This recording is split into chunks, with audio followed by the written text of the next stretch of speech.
Hi everyone, my name is Jerry Wise.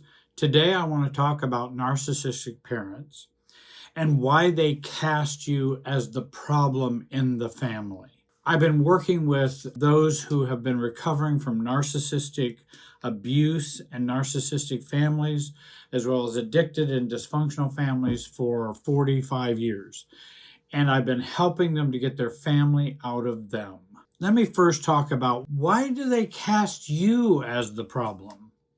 Some of these things may apply to you, some of them they may not, but these are some of the common things that we know about when someone gets chosen as the problem one in the family or the scapegoat. First of all, they will try to identify someone that they can deflect blame onto.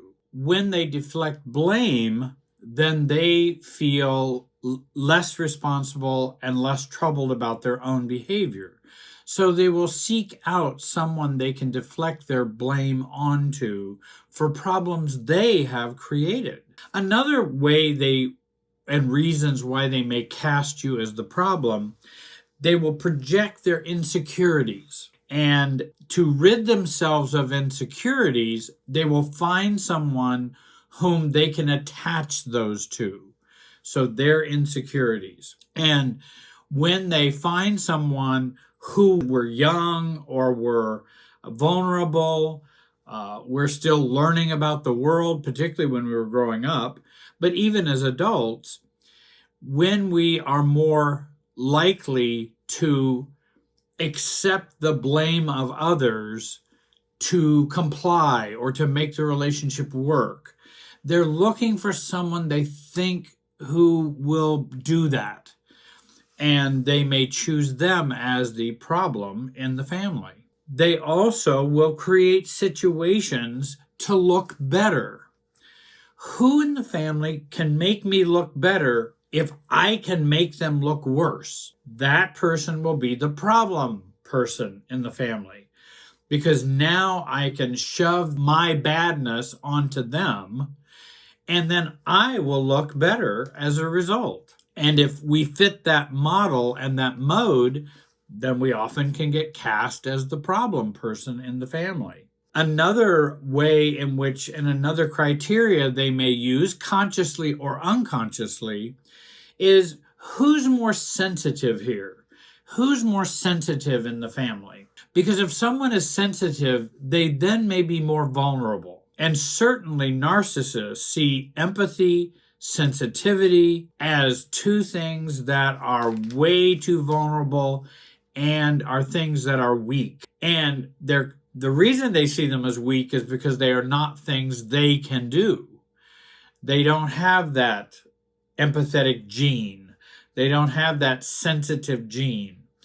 Now, I might mention, as I'm going to mention in other videos, that while a narcissist is not empathetic, that doesn't mean they aren't able to be triggered very easily, which I consider being pretty sensitive, but not sensitive in a healthy way, meaning being sensitive to others.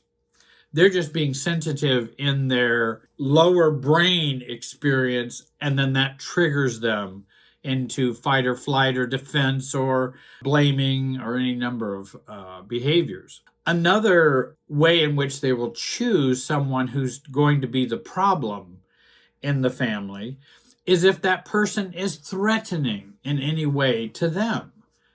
Does their way of life, their way of seeing things, their empathy, their sensitivity, does that threaten me as the narcissistic parent? Maybe they're also gifted or have abilities and can in some ways outshine me, and I won't like that. And so if someone seems threatening, and if they don't feel they can benefit from your abilities, competencies, or talents, then you'll be a threat. And then you become the problem person in the family. In addition, they'll seek out someone who may be, as I mentioned before, more empathetic. They see it as something they can manipulate.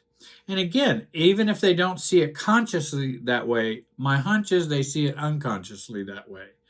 Those who are empathetic can be manipulated.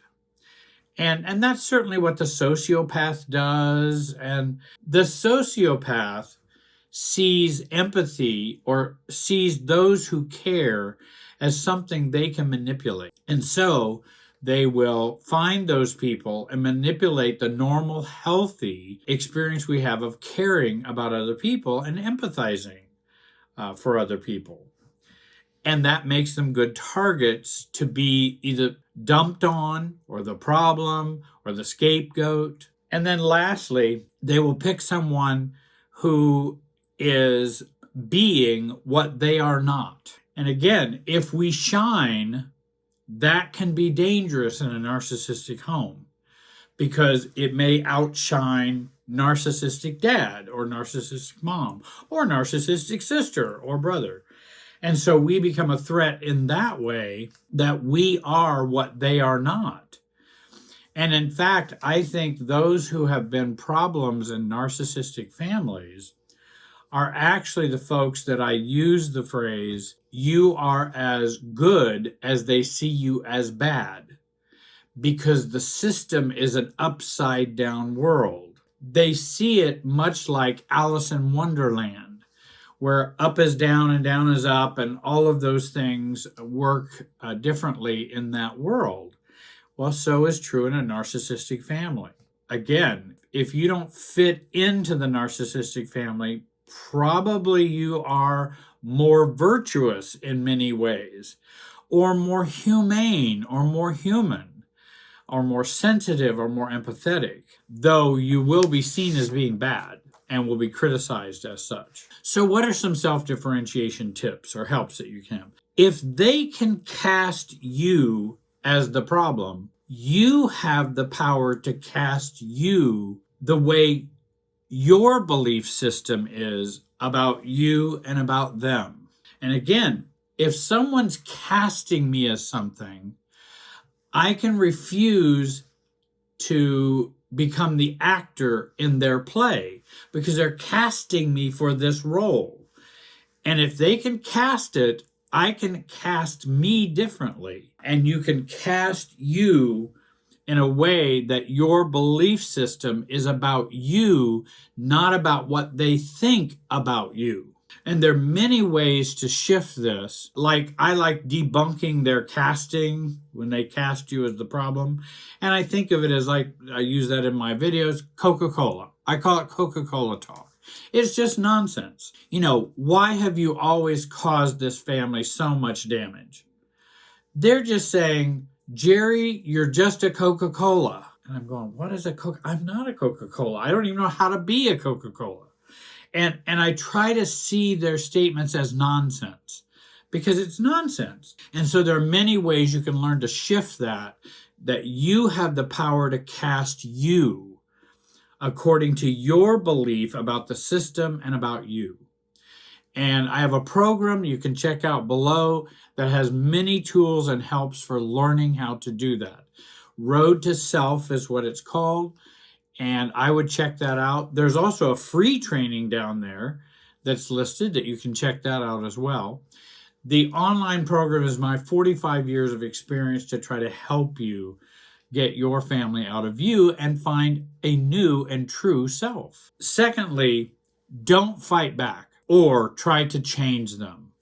Don't fight back. Don't try to change them. The best thing to do is to set boundaries, to seek support from people who see you like you see you, and to see you unlike the way your family sees you, and seek out peace and safe relationships. If relationships you're in are unsafe, then we want to begin to gravitate away from those.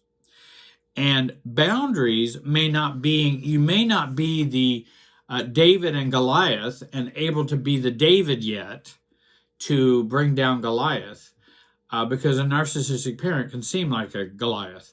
But you can begin to set boundaries on the edges and even begin there. I talk about setting boundaries, and I have a segment and a module on boundaries in the program as well. If they are capable of seeing you as the problem when you are not, they will be immune to your arguments. And I try to teach that to a lot of people. If someone comes up to me and says, you're absolutely, so stupid and so deluded to vote for that candidate, then I already know they're going to be immune to any arguments I have because they're not open-minded. They are closed-minded, shaming, and unwilling to see others may have a different perspective. And so they're not in a listening mode.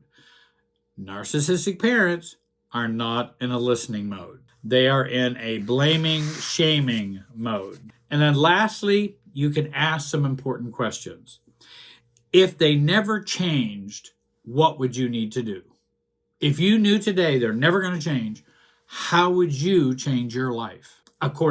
In relation to them, in any other ways. You can also ask, if I did not care what they thought, what would I do? Those questions are getting you out of the system questions. You're inside the system and the family Wi-Fi. And when you ask those questions, it pulls you out of that. Just like when I say, if I didn't care what anybody thought, what would I do? I've just cut all the Wi-Fi and emotional pulls that I have with the world, society, other people, so that I could be myself. I want to tell you very much, I want to thank you for watching today. I hope you have a great day and be wise. Please subscribe, comment, and like this video.